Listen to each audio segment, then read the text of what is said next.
lembrar da Maria Evangelista. A história dessa quixeramobinense rodou o Brasil. A Maria, gente, tem uma história de superação linda. Claro, com um episódio muito triste na sua vida.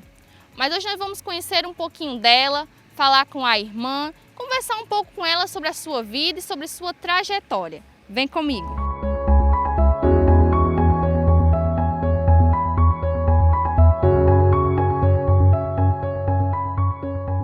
No começo eu era muito divertida, né? Mas depois que isso aconteceu comigo, eu fico mais na minha.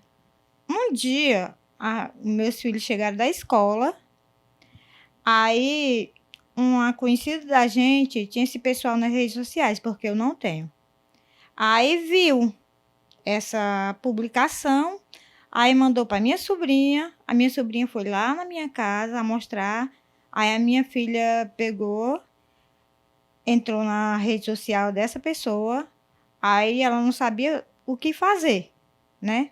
Aí pegou, tirou um print e mandou para Rose.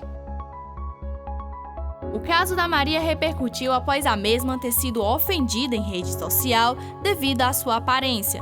Ela entrou na justiça e conseguiu decisão favorável. Aí a Rose tomou de conta e estamos aí na luta, né? Para fazer justiça.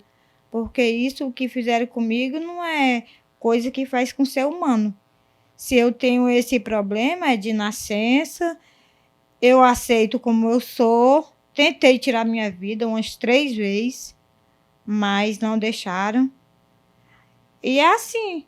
E eu sofro de depressão. Estou em tratamento no CAPS, já fui para psicóloga. Depois disso, meus medicamentos eles aumentaram, as gramas, botaram outro medicamento para mim tomar, porque eu não estava suportando. E também eu gostava muito de postar foto nas minhas redes sociais.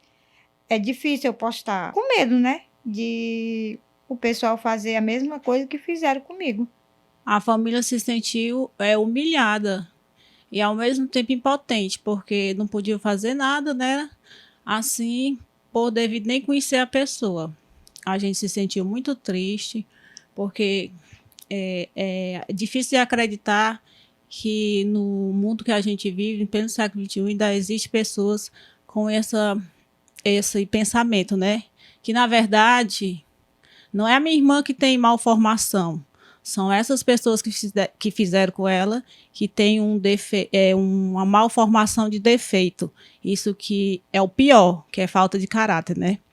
E embora a minha família, muito delas, pediam para não ir atrás, que não tinham, né? Não valia a pena. Mas eu fui. Eu fui atrás, principalmente porque a filha dela me pediu ajuda e eu senti muita revolta mesmo.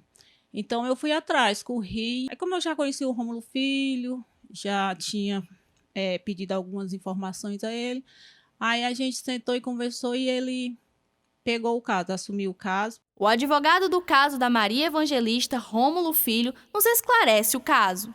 Nós ingressamos com a ação de indenização por danos morais em virtude do constrangimento que a senhora Maria Evangelista sofreu e, tendo o juiz em primeira instância julgado procedente a nossa ação, condenando a outra parte ao pagamento de R$3.000 por danos morais, a outra parte recorreu, o processo tramitou no Tribunal de Justiça do Estado do Ceará, que também manteve a decisão do juiz de primeira instância. Então, o processo retornou para o juiz de primeira instância e está nesse momento para que a gente possa executar esses valores que serão corrigidos, né, e com juros, inclusive com juros.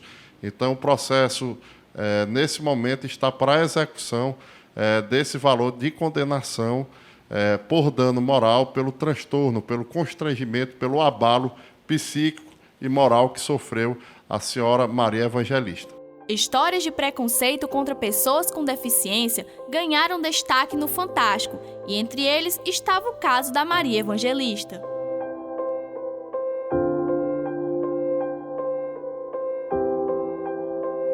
Conversamos com a psicóloga Aline Franco, que comenta os impactos causados pelo cyberbullying.